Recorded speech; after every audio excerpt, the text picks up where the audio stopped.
Good morning, everyone. On behalf of the Salt Lake Chamber, welcome to our Utah Senate Candidate Forum. This is part of our series of candidate forums that cover all of the major races in Utah this year. We hope you can join us for each one of them. Details are found on our website at slchamber.com.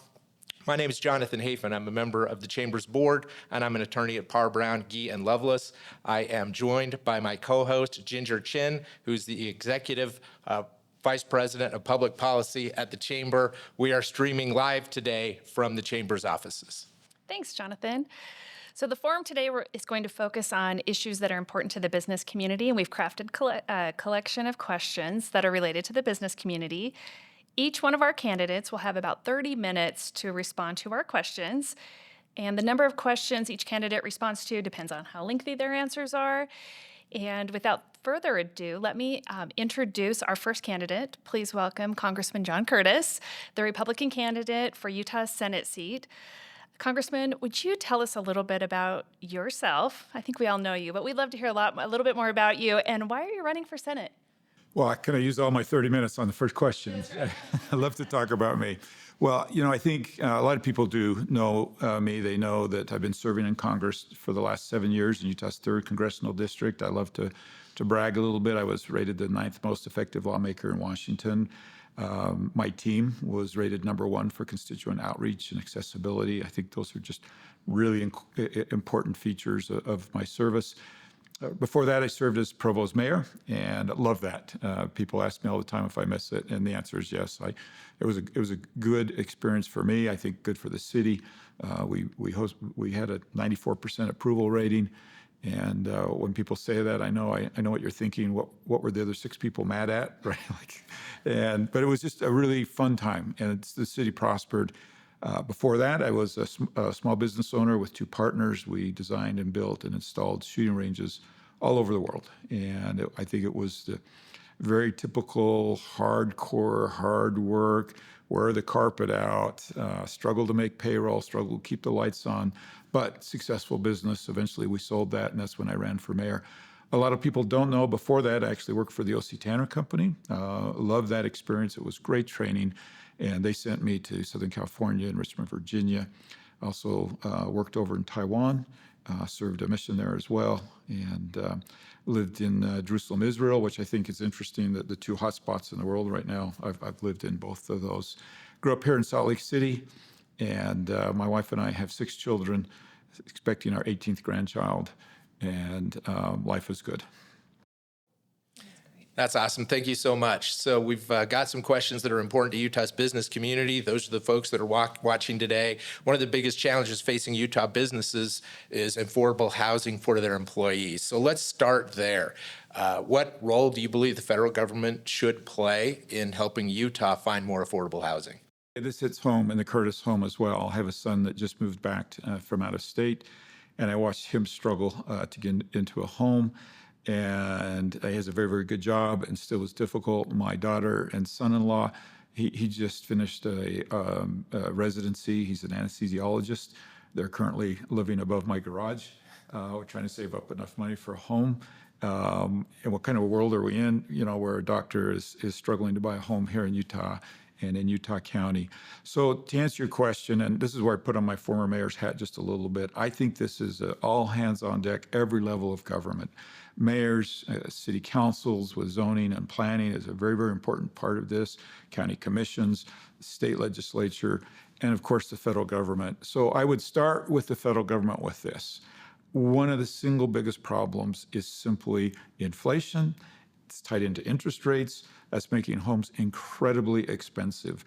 And on a federal level, we've blown it. And let me tell you what I mean by that. When I was at Brigham Young University a few years ago, my economics teacher taught me that inflation would result of too much money chasing too few goods. So on the federal level, we have opened the faucet. We're just, the money is flowing. And at the same time, we've got our foot on the neck of the supply chain. We're over-restricting the supply chain with over-regulation. So mission #1 in Washington, D.C. to help with housing is to lighten up on the supply chain and get it going. That would perhaps do more for affordable housing than anything else. At the same time, we've got to bring those inflationary pressures down, interest rates down. I remember when I was young with my wife shopping for a home and we were talking 14% interest rates. Yeah, I know how crushing that is, even at where rates are today. In addition, there are other legislative things that we can do. It's been proposed that we give everybody $25,000, and personally, I think that's a terrible idea because I'm absolutely convinced it will raise the price of homes by $25,000. But I have a bill that we just entered. It's called the Homes Act, and it's an acronym. And in essence, this goes in the weeds a little bit, but there's $7 trillion of capital locked up in IRAs. Many of us have IRAs that we can't access until retirement. There is a provision currently with IRAs that you can use what's called a self-directed IRA, and I can go out and buy some real estate with that and manage that real estate and keep everything within my IRA. But it prohibits you from buying real estate for yourself or for your kids. Imagine if we just changed that one provision and we open that up and we could unlock that $7 trillion to where I could use my IRA money for a home for myself or for my kids. And no government subsidy, no increasing spending, and yet one by one all over the country would be able to unlock this as people try to buy their homes. I think it's actually a really good idea. I'd also give a shout out to Senator Mike Lee, who it's called the Houses Act that would allow some building on federal lands, public lands. Here in the state, everybody knows we're 67% public lands, but a lot of people don't really know. We have counties that are over 90%, some as high as 94% federally owned. Well, imagine, of course, housing is expensive when it is 6% of the overall land, and some of that 6% is taken up by high schools and hospitals and other things like that. Senator Lee's bill opens up provisions to a small amount of federal land. And I think what's really important to note is there's so many restrictions that you don't have to worry about building homes under the delicate arch. What we're talking about is lands that are not valuable for other reasons being made available for housing. Those are the types of fixes, I think, on a federal level that we can do without doing harm, but also complementing what's being done on the state, county, and city levels. Thank you. Let's talk about technology and innovation. Utah's tech sector is a big driver of our economic growth, and it's moving so quickly with AI and all of these big advancements. How will you promote technological innovation and support tech startups through the federal government? Yeah, I think we should all just acknowledge that technology innovation in this state is off the charts fantastic. I love Silicon Slopes, but it's not just Silicon Slopes. All over my current district and, of course, around the state, we're innovators. And it's exciting. And I think as I thought about this question, I thought, well, when I was a business owner, my response would have been, government, stay out of my way. So number one, government, let's stay out of their way. Let's not over-restrict what they're doing. Let's not overtax what they're doing. Let's make sure that we're providing an environment where this can foster, where it can grow the way that it has in this system that we have here in Utah with innovators. I'd also like to point out a lot of our innovation, we tend to think internet, we tend to think, along those lines. But what I see every day because of some things I'm involved in is the innovation that's happening in the energy sector. And it is exciting to me. People come to me, it feels like almost weekly, to show me their new innovation dealing with energy. And I think if we can unleash that, that will be incredibly helpful for the state, for jobs, good jobs, long-term jobs, and incredibly important for our economy. Thank you.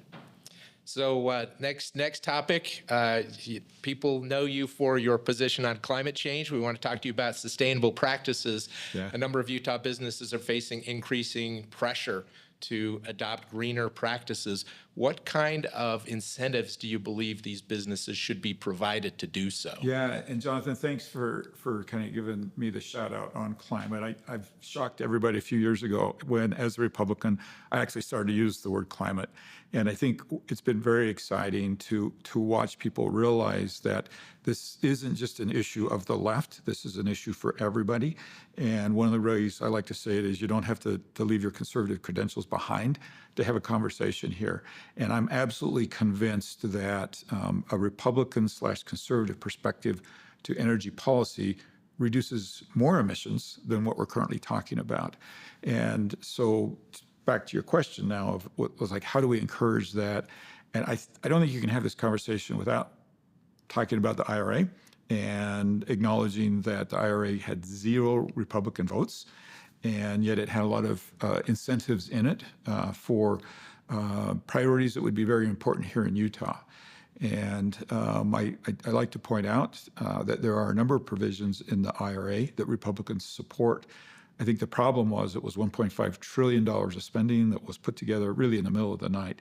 And so, number one, what would I do? I joined 18 of my colleagues in sending a letter to Mike Johnson, Speaker of the House, asking him to think carefully about the provisions in there that are good for Republicans and good for Utah, and not to try to repeal those. And I think that surprised a lot of people that although no Republicans voted for it, 18 of us sent this letter that said, hey, be careful, because a lot of what's happening in there is very, very good for Utah. It's very, very good for even our fossil fuel industry here in Utah, things like direct air capture and carbon sequestration and the incentives for those. I love the incentives for nuclear.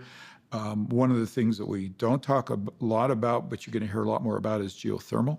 I recently heard our geothermal area, kind of down in the Beaver area, referred to as the Permian Basin of geothermal.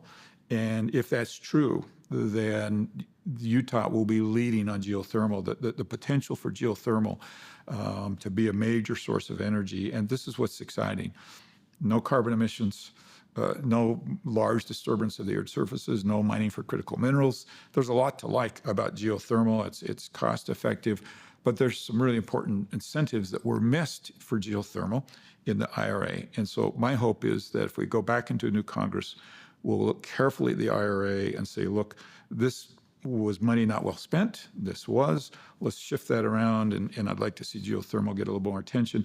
Nuclear did get a lot of attention in it, and we've got to help nuclear get across the finish line, because also a clean, reliable, and not currently affordable, but it can be affordable as we bring that up to scale as well. Thank you. Let's talk about the economy. Everybody loves to talk about the economy, especially in Utah. We've been so lucky. We're either number one or number 2 in the nation, leading out in economic growth. How do we sustain that? And do you think the federal government has a role in keeping Utah's economy strong?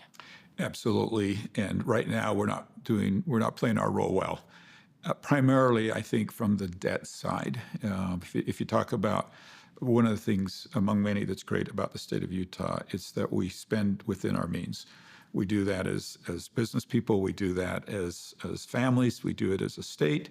We don't do it on a federal level. And I think that spending and the inability to curtail it threatens the Utah economy and, quite frankly, the U.S. economy, and therefore national security. It's hard to say it's our single biggest threat, because we have some large threats out there, but it's clearly something that keeps me up at night. And we've shown really no propensity to make changes back there. All of us go back there saying, we're going to fix that. And you can imagine the frustration of my voters when that just continues to grow and grow. And of late, I've become convinced more and more it's not enough just to go back and vote against spending. We actually have to make substantial changes, foundational changes to the way that we're budgeting. Just to give you one quick example, I'd love to talk about Utah's baseline budget. At the beginning of every legislative session, they agree that if they don't agree on their budget, they stay on last year's budget. If the United States would do that, we wouldn't be looking at shutdowns. We wouldn't be looking at omnibus bills. And we would be forced to sit in a room and work out a budget or be stuck with last year's budget. Now think for a minute, if you're stuck on last year's budget for long enough, that means no increase in spending. As the revenues increase into the government and as you have growth, eventually that alone would put us into the right trajectory for reducing spending. So those are the type of foundation changes I'm trying to make. I was successful with Thomas Massey in getting an amendment in last year's budget that would have held us to last year's budget minus 2%. Thomas Massey insisted on that minus 2%. It was so punitive that they worked their way around it with an omnibus. So I think we're getting close, but we need to continue to work and see if we can make some structural changes back there that will change the curve of our spending. Thanks for keeping your eye on that. I think that's top of mind for many people, especially as we see interest rates just we can't make our payments. And, Yeah. and yet, while it's top of mind here in Utah, let's admit, we just had a presidential debate without that question even being asked. And both of these presidential candidates are throwing out trillions and trillions and trillions of dollars of increased debt. And it feels like they're trying to one-up each other on how much free things they can give away. And that's not the Utah way. Well, let's look at tax policy, the other side of that equation, the revenue side, right? So I'm going to give you a magic wand. You now have a magic wand. You could implement any tax policies that you wanted to make Utah more attractive for businesses. What would you do? So I feel very fortunate that one of my first votes in Congress was the fall of 2017, the Tax Reform Act. Some people call it the Trump tax credits. And I think that was a big deal. We took a swing in a way that had not been taken in decades and decades and decades at lightening the tax burden. And at the time, we were accused of giving tax breaks to the rich and increasing the deficit. But what we saw in those couple of years after the tax cuts was the massive amount of investment by corporations, many millions of dollars coming back from overseas, being invested here in the United States. And it was this fantastic trajectory that we had where we had decreased the tax rate, but increased the revenue to the government. That experiment got blown up with COVID. And I feel confident had COVID not come along, we would have been able to lower the deficit actually with those tax cuts. So now we're in that environment again where these tax cuts are expiring and we have to make a decision of if we keep them, will it increase the deficit? That makes me, on the one hand, I'm absolutely committed to make sure we maintain those cuts, but also watchful and leery that we don't increase the deficit. And actually what we're hearing, here again from the candidates, is more and more tax cuts beyond the 2017 tax cuts. So from my perspective, mission number one is to find ways to reinstall those 2017 tax cuts without increasing the deficit. Yes, one by one, we can look at these other ideas, but I tend to think that we're not going to be able to go beyond what we did in 2017, and that the most important thing for Utah's economy, is to maintain the ones that we put in place in 2017. Thank you. I think with everybody having their eye on elections, with the presidential election, the Tax Cut Jobs Act expiring in 2025, people, they're not really paying attention. Yes. What could happen if they expire?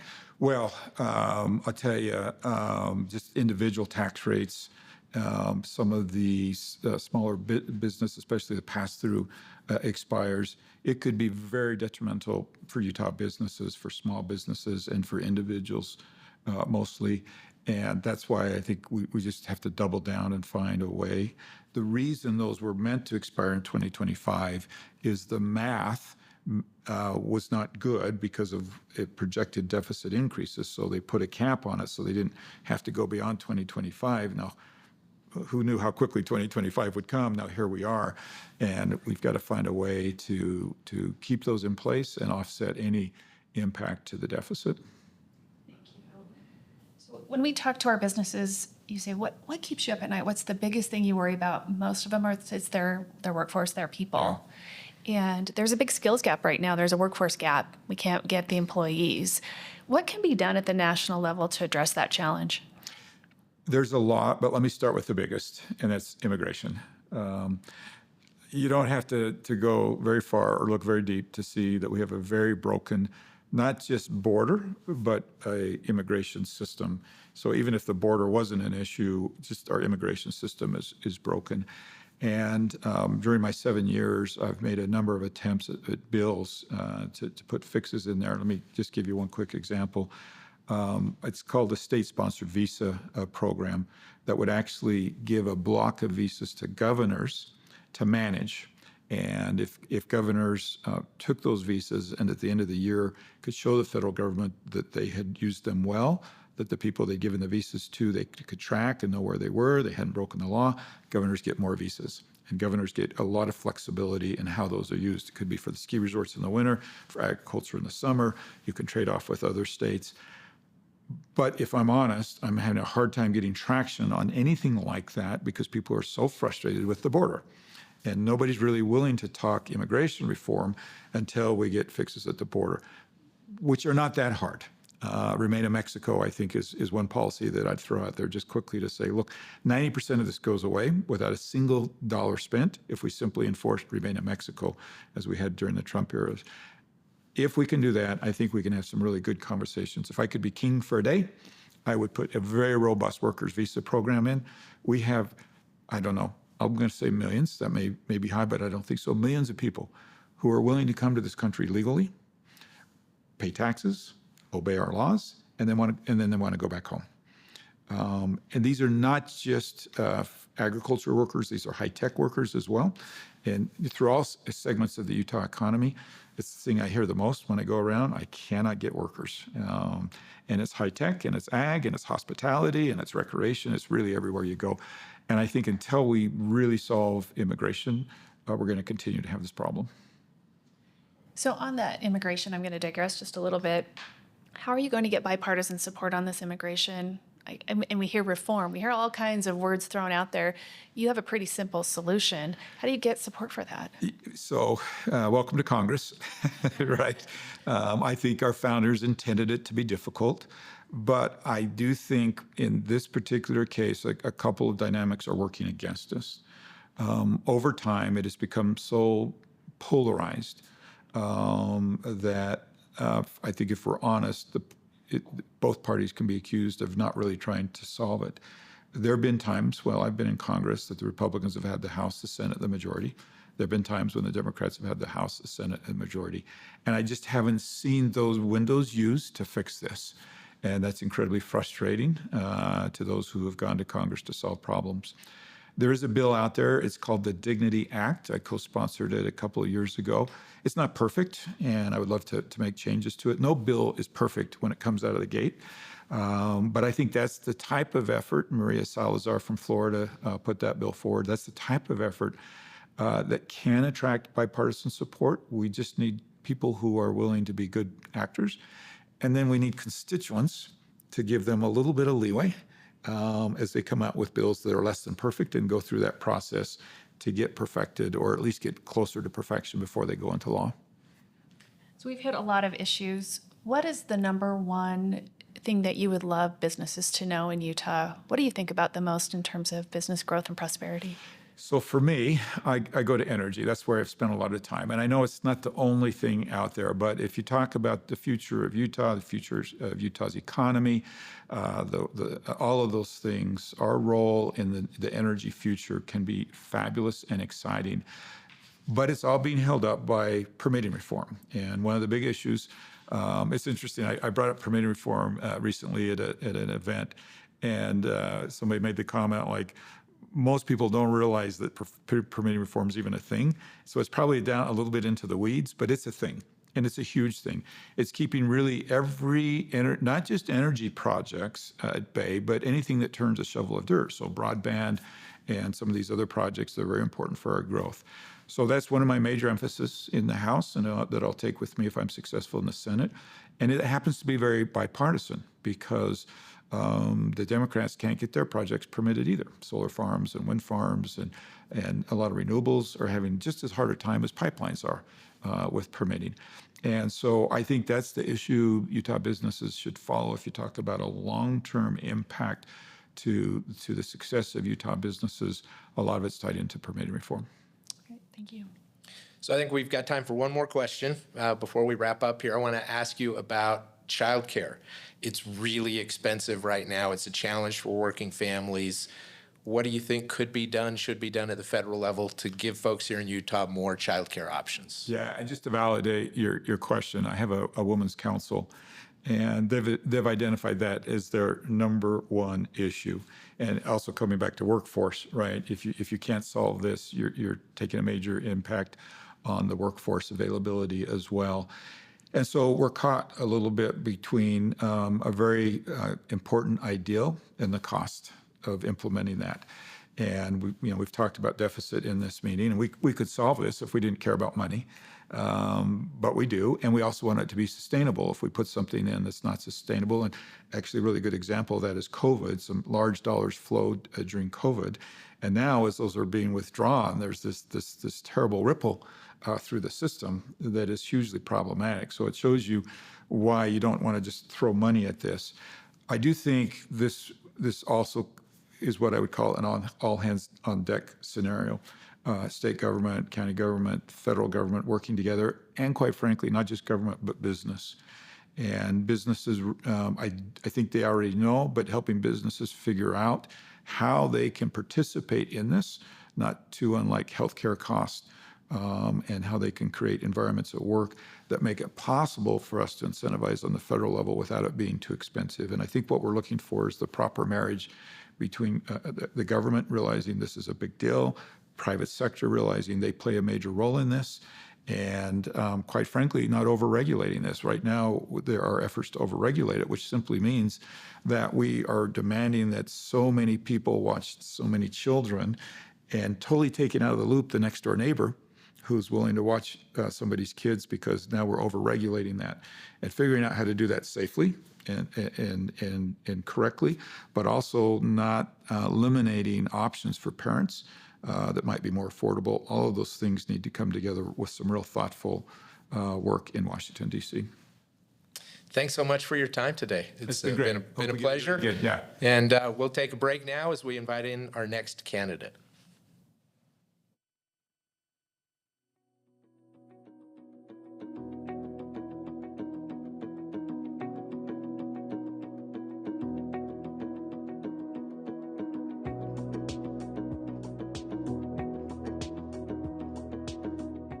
So now let's please welcome Caroline Gleich. She's the Democratic candidate for Utah Senate seat. Caroline, thank you for joining us.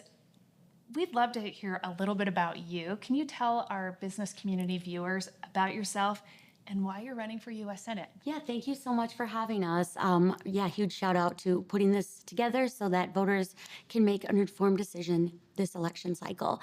And I was inspired by the call for the next generation of leaders to step up, because it's our generation that's going to have to deal with the issues that Congress is failing to address today. We have one of the least effective Congresses in U.S. history, and we can't keep electing the same kind of leaders and expect them to get us out of this mess. We need to be the leaders that we want to see. And if we want to change politics for the better, it's time to change who we send to be our politicians and elected leaders. I'm Caroline Gleich. I'm a small business owner, skier, mountaineer, environmental advocate, and the Democratic nominee for U.S. Senate in Utah. And at 38 years old, I'm the average age of America. Utah is one of the youngest states in the nation. We're one of the fastest growing states in the nation. And the average age of the U.S. Senate is 65. With all due respect for the older generations, it's time for new leaders to come in. And I got my start working on policy. I worked for Ted Wilson, who was Governor Gary Herbert's environmental advisor. I've gone on to work on policy at the local, state, and federal levels. I've testified to the House and to the Senate, and I've worked with the Obama, the Biden-Harris administrations, and with a lot of different elected officials on policy. So I'm really excited. But on a personal level, I was a kid who never grew up skiing competitively, who had this wild dream of becoming a professional skier. And I got my start working at REI for $7.17 an hour, saving up to buy my avalanche equipment and to take avalanche courses. And I've gone on to build this thriving small business where I do work with brands across the world and really help to share Utah with the world and inspire people to get outside. So I'm really fortunate that I've had the ability to build my career in this untraditional way. And a big part of my inspiration for running is to ensure that more people that have a wild, crazy dream of climbing and skiing big peaks or doing whatever they want to do have the ability to thrive and to live their own version of the American dream. Right, thank you. Yeah. Okay, first question goes right along with what you just said, the American dream. The American dream for many people is owning their own home. And right now it's getting really expensive, particularly in Utah, to own a home. What do you think the federal government should be doing to make housing more affordable here in Utah? Yes, housing and the affordability is one of the top issues that I've heard from Utah voters along the campaign trail. And it has gotten really unreachable. In the last 6 years since my opponent has been in Congress, the average cost of a single family home in Utah has gone up by $200,000. And there are so many young people, especially, that just feel it's completely out of reach. Like, I spoke with a University of Utah student who's working multiple jobs, going to school full time, and can barely afford to cover his rent. And so we really need to do a lot more to ensure that especially first-time homebuyers can get into housing. And so when I was able to buy a house in Cottonwood Heights in 2010 using a first-time homebuyer tax credit. And so I would support legislation to expand first-time homebuyer tax credits to really help people with that down payment and that initial first payment. And beyond that, I think we really need to also get a better understanding and grip on the number of people experiencing homelessness and the factors that are leading to people to start experiencing homelessness. Because I've heard from far too many people that feel like they're just one healthcare crisis away from losing the roof over their head. And I would support a lot more access to preventative healthcare and to mental health care preventatively, because I feel like so many people have to wait until that the healthcare is at a crisis point or they're diagnosed with a later stage of cancer. And maybe by having more ways for people to get into therapy or for preventative screenings, that we would be able to get ahead of some of these issues too that are causing people to be unable to work or to lose the roof over their heads. Thank you. Yeah. Caroline, I want to switch a little bit and talk about technology and innovation. Yeah. We hear, about Utah's tech sector. It's a big driver of our economic growth, and we Yeah. hear about Silicon Slopes and all of the great work that's being done around the state, even in our rural communities. And AI is moving quickly. It's hard to keep up with all of the advances. How will you promote technological innovation and support our tech startups at the federal level with federal initiatives? Yes, thank you so much. Well, anybody who's ever had a problem with a computer knows that you call a millennial in to help solve that problem. And so, as someone who makes my living in a large part with content creation and through social media, I believe I'm uniquely qualified to help set our state and country on the right track to getting ahead of these issues before they take on a life of their own. And I'm especially concerned with AI, some of the rising threats and how that can be used to influence our elections or cybersecurity risks, and also the harm of social media on our mental health. So I would work to pass a comprehensive digital privacy package and to provide more algorithmic transparency for tech, but also to do so in a way working hand in hand to not stifle innovation and to not stifle business. Another big thing for economic growth here are grants and loans and programs through the federal government, through the Small Business Administration, and for tech startups through the Department of Energy and all these different federal agencies that have these programs. And I am deeply concerned about the Project 2025 agenda and the potential for a new administration to come in and defund a lot of these big federal agencies that provide this kind of support for businesses and tech startups. So I would ensure that our federal agencies are funded and that they are staffed and with appointees that are truly qualified to run them. That was one of the things I saw working in DC during the Trump administration, is that a lot of our big federal agencies, they were completely understaffed, and the people that were running them were not fully qualified to be in those positions. So that would be a huge thing, is just to keep funding these programs that are doing great work and ensure that they're thriving. But again, as someone who's worked on business globally in Utah, I believe I'm uniquely qualified to help get ahead of these things and also to create more federal, state, and county partnerships and working groups, as well as public-private partnerships and working groups. Great, thank you. So let's talk now about climate and sustainable practices. One of the things that is happening here in Utah and around the country is that businesses are facing pressure to engage in more sustainable practices. What kind of federal incentives do you think should be offered to businesses that are looking to transition to more sustainable practices? Yes, thank you for that question, because that has been something that's been at the forefront of my career for almost 2 decades. And as In my own personal life, we've had the opportunity to install rooftop solar, battery storage, and heat pump for our heating and cooling. And doing those things has helped to lower our utility bills. And it's also given us the ability to have a backup battery when the power goes out. So it really is a win-win for businesses to be able to take advantage of them.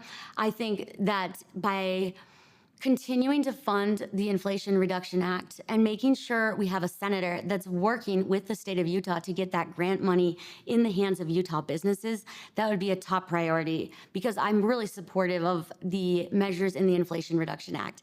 And overall, we do need to really accelerate our transition to clean, renewable energy. And doing so, it makes good economic sense. It creates jobs. It will lower our electrical bills and utility bills. And I know some of the tech startups are really, they demand a lot of electricity. And so we need to start investing in building 21st century grid integration, connecting our states with more robust power lines to help deliver the kinds of electrical loads that we're going to need for the future. So those are some of the things that I would do. But at the end of the day, yes, creates jobs, lowers our bills, will clean our air, and save lives. Transitioning to cleaner, renewable energy is a win-win. Thank you. Yeah. So let's talk a little bit about the economy. As we're listening to, all of these big races at the national level, we just hear about the economy on a regular basis. It's almost the top number one issue that everybody's talking about. What are your plans at the federal level to promote economic growth in Utah, and how will you support local businesses achieving those goals? It's a big elephant. It's a big elephant for sure. Affordability is a huge problem. And so we need to look at, I think, raising the federal minimum wage for one, because I think about the last time I was able to go to the grocery store and check out for less than $50. And if you're being paid the minimum wage, that's equivalent to a full day's work. The numbers of trying to find housing and to pay for groceries and utilities and gas, if you're making minimum wage, it's just simply unsustainable, especially if you have a family. And another big pillar of my campaign is advocating for Utah's families.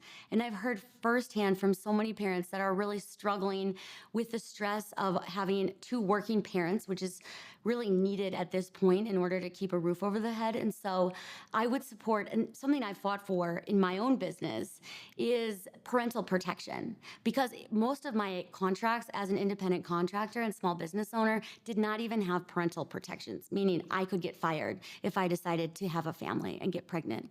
And so we need to do a lot more to expand parental leave and parental time so that parents can really bond with their kids and that employees can work with parents to give them that time. I would also support funding universal pre-K so that all kids can get a strong start.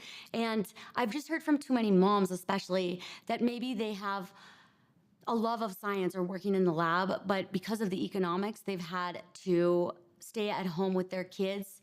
And both choices are super valid, but what I want is for parents to have that choice and for it to be a choice and not just an economic necessity. The last thing would be more federal incentives and support for school lunches, because that's just another thing when parents are getting ready to head out in the morning. It's this extra thing they have to do, this extra burden. Kids can't learn when they're hungry. I want to do more to alleviate the pressures and the stress for working parents. And I believe that all of these things will really help to create a more thriving economy, because when parents and families are set up for success, we can really do a lot more. Well, you hit on something really important, childcare, universal pre-K, parental support. How do you approach when your critics say that that's not the role of government? What's your approach to that? Yeah, I think that as one of the wealthiest countries in the world, that the world is looking at us as an example of how to treat people, how to do business. I think about that all the time with Utah, too. We are such a cool and unique state, and we have driven so many amazing innovations, and this state is a real incredible place for so many reasons. And so there's a lot of ways that we can do more, but I would also love to push back. And what is the cost of inaction? I've heard from so many parents who are literally just at a breaking point. And what is that toll? How much does that toll? What is that costing us in terms of workplace productivity and dollars and cents? Not that you can put a number on those things, but I just think of the real burdens that our families and that everyday working Utahns are facing, and I think there's an enormous cost of inaction. Thank you. Yeah. Let's talk about taxes, Yeah. tax policy. Fun stuff. I'm going to give you a magic wand, and Yeah. you're elected, but you get to adopt whatever tax policies you want back in Washington. What tax policies would you adopt to make life better for Utahns? Yeah. As a small business owner myself, it has been really challenging to hire and retain a good CPA to help me interpret the tax codes. As an S Corp, it's really difficult to know all of the deductions, and I try very hard with my CPA and bookkeeper to ensure that I am following all the rules, paying the payroll on time, doing everything right. But in order to make people pay their taxes on time and the right amounts, we need to simplify things. We need to make them a lot more simple for people to understand so they can follow the rules and get the payments in on time. And also so that people that have a better CPA or whatnot can't find more loopholes, because it seems like the more sophisticated your CPA and the more sophisticated things get, the more tax breaks you can find. But that's not right for small business owners. So I would propose a radical overhaul and a simplification so it's much more easier for people to pay online, to track their payments, to get notifications, in real time when those things are due, and overall simplicity. Thank you. One of the other things we heard from Representative Curtis was some discussion about the 2025 sunsetting of some tax cuts. What's your view on that? Should those be renewed, or should we go a different direction next year? Can you elaborate on what specific tax cuts he was talking about? The tax cuts from when was it, Ginger? 2017. 2017, that's right. President Trump's Tax Cut Jobs Act that was passed. It's due to expire in 2025. And recently, the Salt Lake Chamber went to Washington, D.C. with 70 business leaders. Mm-hmm. And we were talking about that on a regular basis with our delegation. And not a lot of businesses have been talking about this enough, I don't think. Yeah. And I think because we're so focused on the elections, the election cycle, that we just don't have our eye on 2025. We're almost trying to just get to November, right? Yeah. And so I think it's important to understand, where would you go with that? Yeah, again, I would want to really take the time to study the issue and to look at the economic projections using bringing in policy advisors and an economist to really get the data and to research the implications, because I feel like Congress is so emotional. And like you said, so many people are thinking about getting through this next week or the election, but we really do need to be looking ahead and analyzing the data and making decisions based on real economic projections using scientific data and using scientific researchers. Awesome. Thank you. Yeah. So I'm just going to hit that just a little bit one more time on the data. It sounds like you're very data driven, which is great. Yeah. How do you approach the national deficit? That's one thing we hear about on a regular basis as well, is we're very concerned about this uptick of our debt. Talk a little bit about that. Yeah. Well, I come from a family that was very frugal when I was growing up. And I mean, my parents, they taught me how to sew at a young age. And if something was broken, you don't throw it away. You sew a button back on, you sew and mend a thread, and you never spend more than you have. And as a small business owner, I brought that same frugality where you have to keep a tight budget. You have to keep spending in check. And our federal government needs to do the same, because what my generation and the generations that go after me will be inheriting is simply unsustainable, because the interest on the federal debt, it's almost more than the federal budget. And so, again, it's getting really out of hand. I think there's a lot of different ways that we could look at spending, but I think also one of the big things we see is there's a lot of corruption and fraud in politics, and there's a lot of these contracts that are going, and we need to make sure that we're tracking the ROI, that we're pinching the pennies, we're really looking at the line items. And there's also a lot of wasted money on fruitless lawsuits. We see that a lot here in the state of Utah, where our state leaders will sue the federal government, sue the EPA, the BLM, about these different land management or air quality bills. And we really need to, those are costing taxpayers an enormous amount of money because we are paying for both sides of those lawsuits. And so I would be a U.S. Senator that would work hand in hand with the federal government and the state to try to find the best way to bring the most value to Utah. And I would always love to sit down and listen and have these working groups and advising so that we can do the best job and to be the most efficient with our time, our dollars, and our precious taxpayer resources. So now let's talk a little bit about workforce development. Yeah. We hear on a regular basis how our businesses are challenged with workforce challenges, especially in terms of skill gap and workforce readiness. How would you address these challenges at the national level? Yes. Yeah, this is a big issue, and there's so many challenges we have that are related to these labor shortages. I was really grateful to get my degree at the University of Utah, and last year was recognized as a distinguished alumni.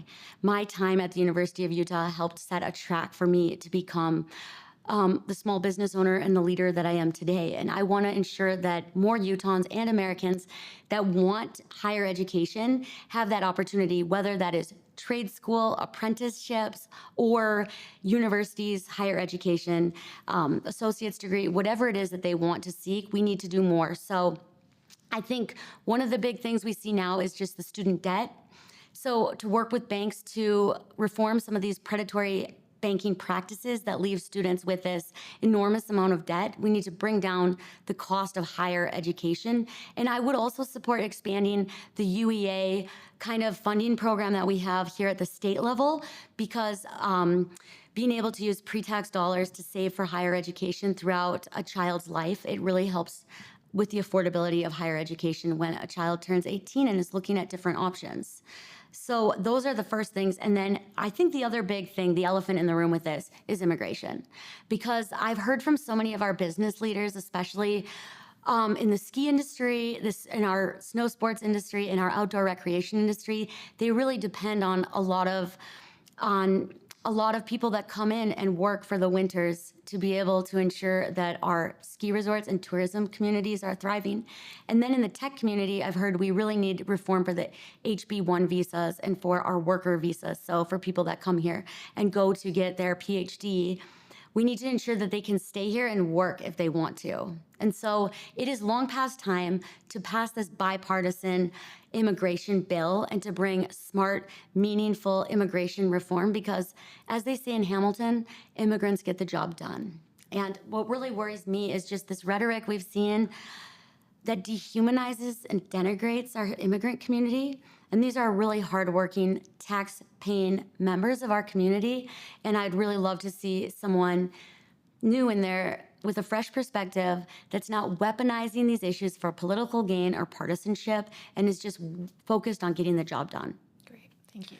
Let me follow up. You talked about workforce development and talked about parents and challenges that parents have. Yeah. What about childcare? A lot of Utah businesses hear from their workers saying childcare is just too expensive.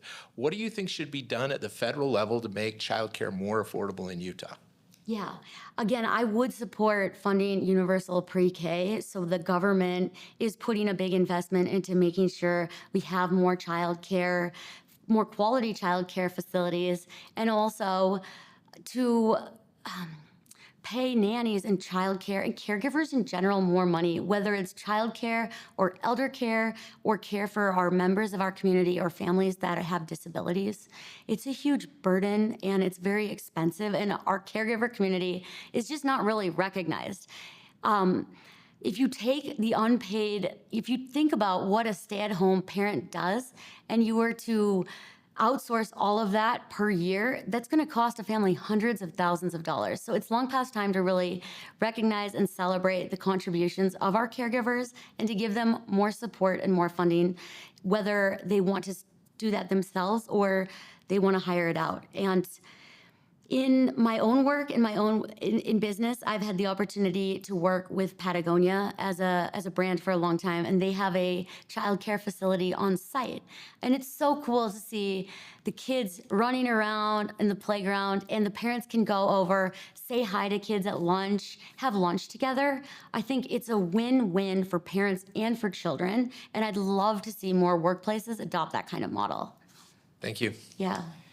So let's talk infrastructure a little bit. Yeah. What federal infrastructure investments do you believe are critical for supporting business growth in Utah, particularly as as a state, we're continuing to grow?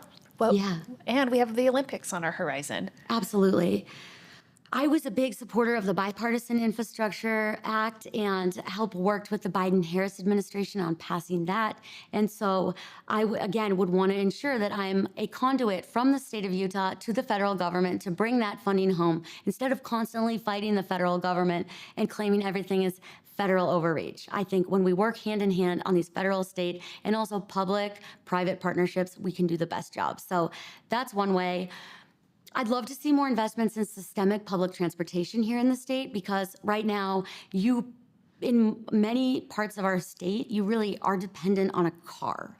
And it would be great to see more expansion of our light rail and thinking even bigger than that. Like having traveled around the world, you see in places that they have these high-speed bullet trains. And is it that unfathomable that we could have the same kind of thing in the United States? So those are some of the big dreams that I would work towards, but in the short term, to really think through our public transportation and offering more systemic public transportation and things that can be scaled based on demand. Because when I think about the challenges and the congestion we have, I think even just more busing and electric buses that are scalable and that we can ramp up or ramp back, that's a really good way to help address some of those concerns.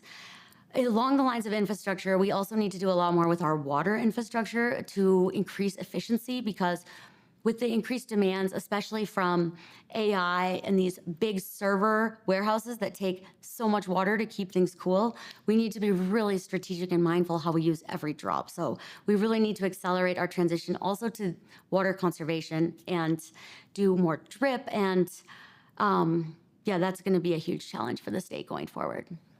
Thank you. Yeah. We have just a few minutes remaining. What keeps you up at night, and what do you want our business community to know that Caroline's going to go and work for us? Yeah.